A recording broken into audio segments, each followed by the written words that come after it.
Hey guys, welcome back to Mount Ararat Podcast. As always, I'm your host, Adam Lovell of the NOAA Network.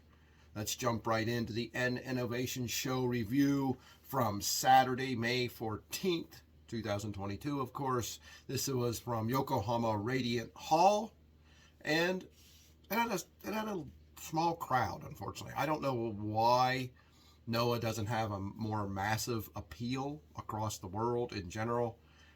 Sadly, it just seems like people that like more traditional sports-based professional wrestling have died off. They've left the fandom of professional wrestling. So it seems. I don't want to drone on about that. There's enough people out there. If you want to hear people talk about low numbers and ratings and all that kind of garbage, that's what everyone else is doing. And it's not something I'm interested in doing. But I will comment that I just think that it's worrisome to a degree that good, solid professional wrestling done right doesn't draw bigger crowds. It just feels to me like wrestling has evolved, I call it devolved, into something that isn't professional wrestling anymore. It's more of a dance routine. It's violent gymnastics. A friend of mine have said in the past. It's just garbage. Thankfully, we have NOAA, at least for now, and hopefully for many years to come, that will give us matches like this first one where Junta Miyawaki faced Kinya Okada, and a perfect example of a solid fundamental wrestling match. This was a 15-minute draw, which I know, to most fans today, is going to be boring and something they're not interested in, because nobody hit each other with chairs or broke tables or set anything on fire or wrestled outside the ring for 5 minutes at a clip, or fought back the aisleway or in the locker room or the parking lot. Nothing like that. This was just two guys, two young lions, two young guys that got in that ring and just showed you how it's done. They applied holds. They had reversals.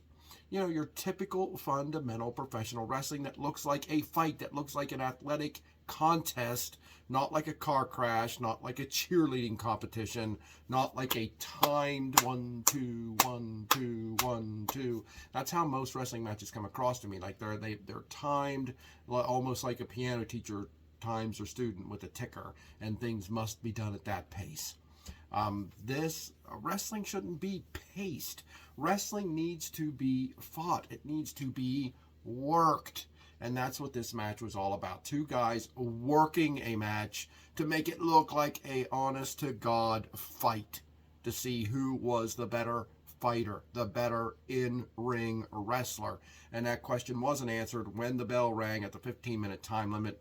But I think this is a perfect way to kick off a show saying this is pro wrestling. NOAA, this is wrestling done right, and this is how you do things. An excellent opener to this N Innovation show. The second match of this N Innovation show from Pro Wrestling NOAA on the 14th of May, just a few days ago, was a six-man matchup that saw Kongo, Tadasuke, Hajime Ohara, and Haruki. And can I just take a minute there? It's not Hi 69. It's not HI 69. It is Haruki. The 6 and the 9 represent the remaining pronunciation of the man's name. Hi is correct. Ru is 6. Ki is 9. Haruki. Okay? I don't want to stand on a soapbox and preach about it as if I'm the authority, but I did seek out authorities in the Japanese language to find out what that name was all about. And I just cringe now when I see and hear people pronouncing it Hi 69. It's Haruki, Hajime Ohara, and Tadasuke taking on the NOAA Junior regulars Atsushi Katogi, Hal, and Alejandro. This was an excellent six-man matchup. It just was, again, presented as if it were a fight. It was a worked wrestling match. What shocks me is that Kongo continues to lose. They go down here. Tadasuke is actually pinned by Hal. Now, look, Hal has revitalized himself since leaving Kongo. Of that, there is no doubt.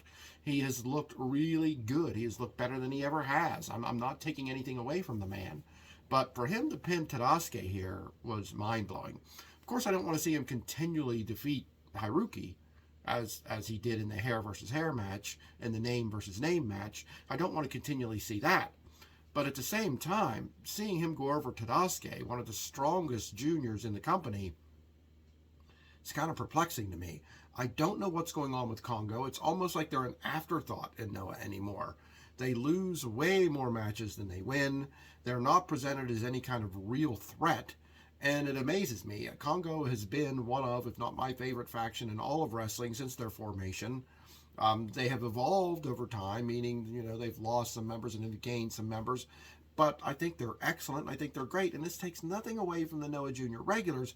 But whenever a team is a solid unit and work together all the time, and they go down to guys, then they trained, the Noah Junior regulars are presented as a team. I shouldn't act like they're not.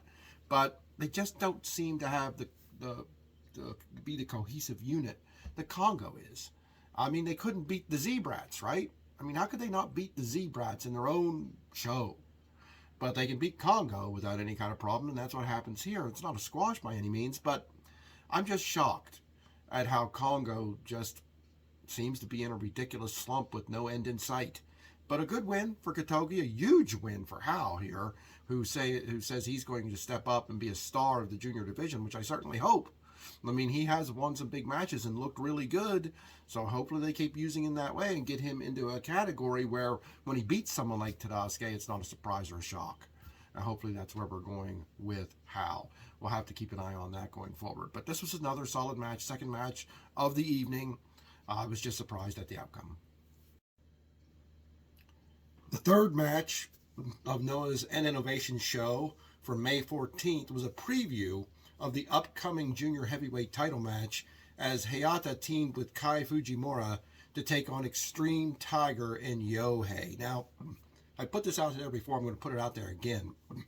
Extreme Tiger and Ninja Mac are the two most impressive gaijins, foreigners, to come into pro wrestling. Now, Extreme Tiger is still hanging around after the other guys went back to their respective countries.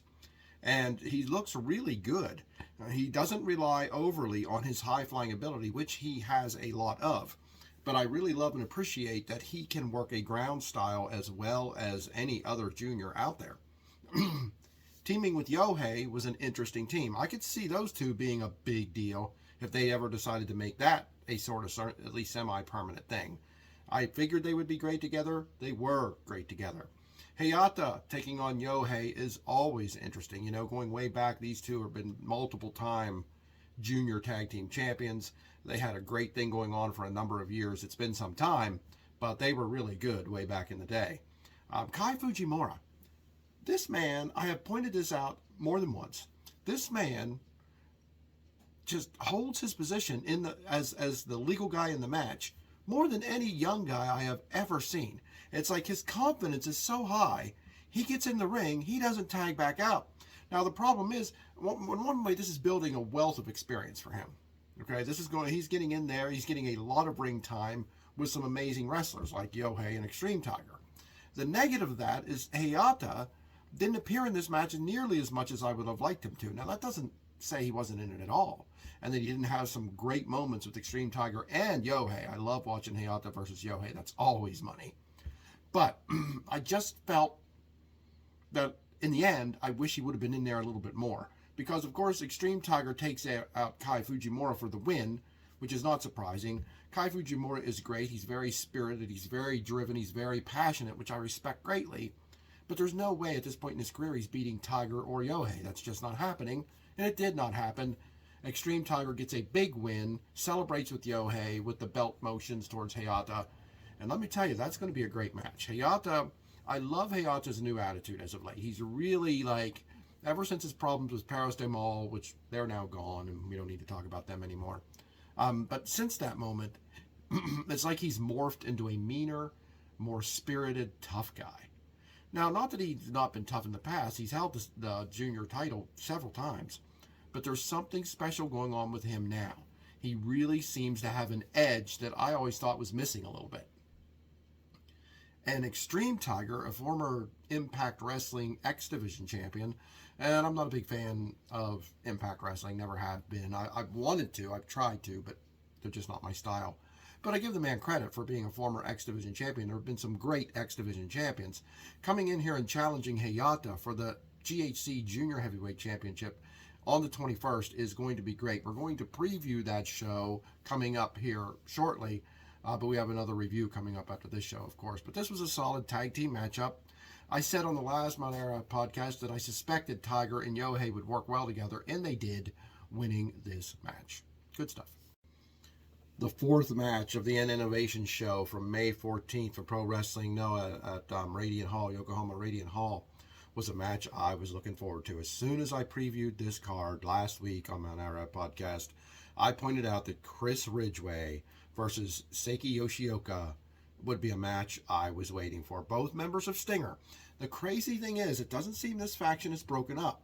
I don't know. We'll have to see how things are going forward, but what a heated rivalry between members of the same unit. And this, of course, is a preview of their upcoming junior tag title match on the 21st, which is going to be great. Chris Ridgeway and Ogawa taking on Yoshioka and Susumu. And I knew this would just get me more hyped for that match. I mean, I did not see this coming. Like I said last week, I did not see Stinger having infighting so bad that it looks like they hate each other. I mean, this isn't just a simple little let's see who's better in the end, like we saw in the Segura Army for the GHC heavyweight tag titles. This is a bitter, mean-spirited, I will hurt you and take you out if I have to kind of thing between inner faction, inner unit members. And this was a preview of that. But these two, honestly, are not the most mean-spirited of the two. It seems to me like Ogawa and Susumu are the two that really don't care for each other very much out of the four of these guys. But this was very good. It was everything I needed it to be. It was a back-and-forth battle. It was presented like a fight. This is the kind of wrestling Pro Wrestling Noah is about, and why I am as attracted to it as I am. Chris Ridgeway and Seiki Yoshioka went back and forth numerous times, trading professional wrestling moves and holds, drop downs and leg holds and arm bars and what have you. It was a very solid matchup. I mean, this is wrestling done right, and I know I say that a lot based on my website, wrestlingdoneright.com, home of the Noah Network, but that's exactly what this was. And you didn't know who was going to win. Now, I of course, I predicted Chris Ridgeway to win. I do believe he's the better wrestler. But Seiki Yoshioka has really stepped up as of late. Since signing a contract with Noah, he has proven to be the real deal. And I really see him getting up to Chris Ridgeway's level before too long. It wasn't here yet. Although it did, like I said, it went back and forth. And it could have been Yoshioka's match at any moment.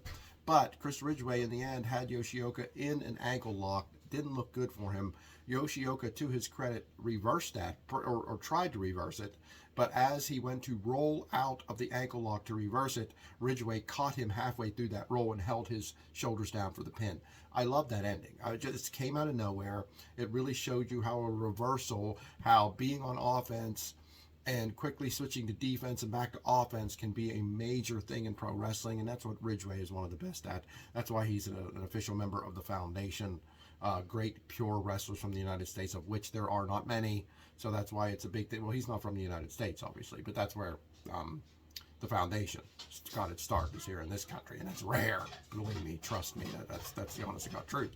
But this was everything I needed it to be. Like I said, great match. Could have easily been the main event for me, easily. And I haven't seen the main event yet. Responded to these matches as I watch them, but this was everything I need wrestling to be.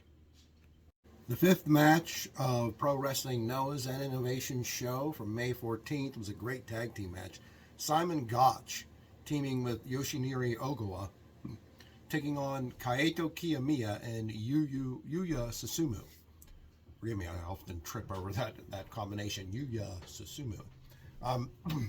Look, I think it's past time you just make Simon Gotch part of Stinger. He fits.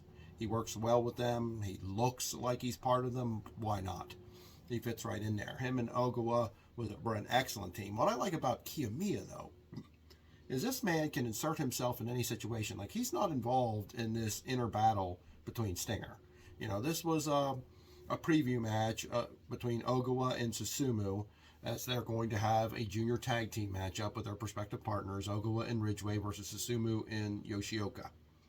And Kiyomiya came in here and fought as if he was part of that all. So did Simon Gotch. But like I said, Simon Gotch fits Stinger. I think these have been auditions for Stinger. I don't know officially, but the matches with Gotch and his involvement with Stinger has just worked out borderline perfectly for me, including this one. Now, you can't say it's perfect because in the end, Gotch got pinned by Kiyomiya. But that goes back to what I just said a moment ago. Kiyomiya is so inspired and so driven that he can basically put himself in any match, in any situation, and you think he's part of the drama of it. Sometimes he is, but even when he's not, like in this situation, he looks like he is. He fights like he is. He works like he is. This match started off with Gotch and Ogawa attacking Kiyomiya and Susumu before the bell. I mean, Stinger is famous for that, especially if they're taking something personal like Susumu and Yoshioka's attack on Ogawa and Ridgeway because they want those junior titles that they never lost, to be fair. And it just continued to be a giant fight after that. Now, I don't mean a senseless brawl throughout the whole match, but I mean a legitimate fight that held up to the match before this. I loved Ridgeway versus Yoshioka. And Gotch and Ogawa versus Kiyomiya and Susumu was a little more fast-paced, a little more hectic, a little more, I don't want to say over the top because it wasn't that extreme, but it wasn't the same match. But it had the fire and intensity of that match, and that made me love it just as much.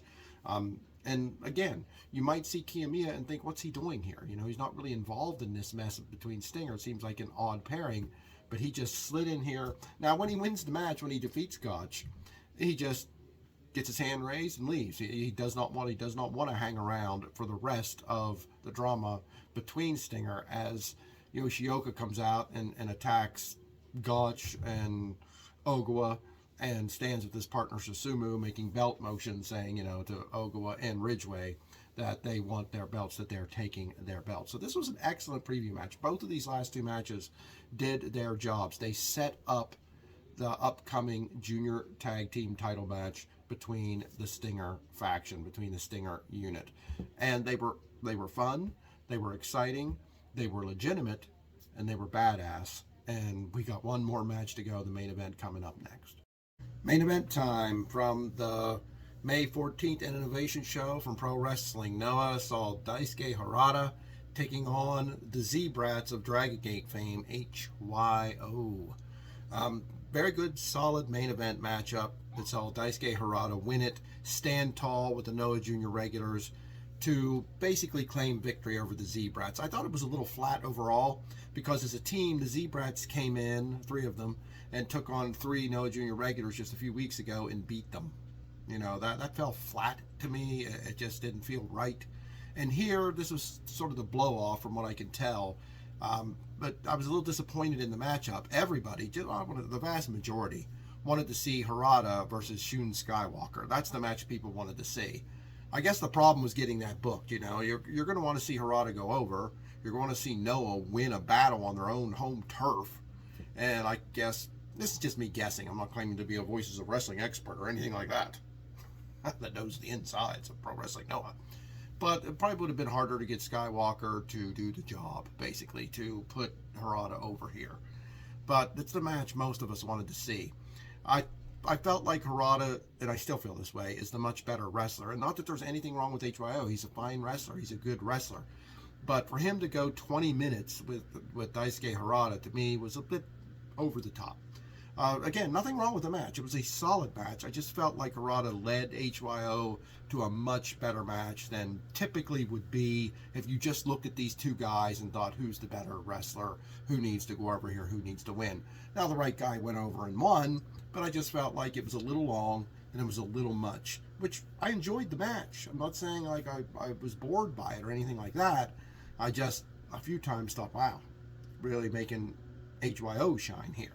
Okay, and the non-Noah wrestler shined a lot. Now, he didn't outshine Harada. I'm not saying that either.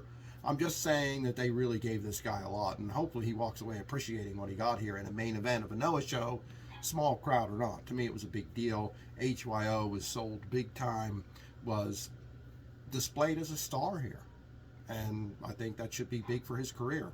But Daisuke Harada winning and standing tall with his fellow Noah Junior regulars at the end was great. Good to see. They needed it after that loss as a team, for sure. But I guess, hopefully, we're moving on from the Z-Brats here. Let them go. Let them, be over there in Dragon Gate and get the Noah Junior regulars and Daisuke Harada against some different, I want to say better, but let's just say some different competition. Overall, this is another great pro wrestling Noah show. It was a small show, like I said, without a huge crowd, but everything on here was solid. There was no matchup. I mean, the main event was the biggest disappointment to me, and there was nothing wrong with it, but it just featured HYO, a guy I don't see as a main event guy. And it had to follow those amazing Chris Ridgeway versus Seiki Yoshioka match, and Simon Gotch and Yoshinari Ogawa teaming against Kaito Kiyomiya and Yuya Susumu matches. Either one of them could have easily been the main event here. And it takes nothing away again from Harada or HYO, but for this guy's taste, I love both those matches, and I just found this to be a good, solid match with a superstar in Harada and an up-and-comer, to me, in my opinion, HYO, who really, like I said, got some shine here, so good for him. But great show from Pro Wrestling Noah. We'll be back to review the show from the 19th coming up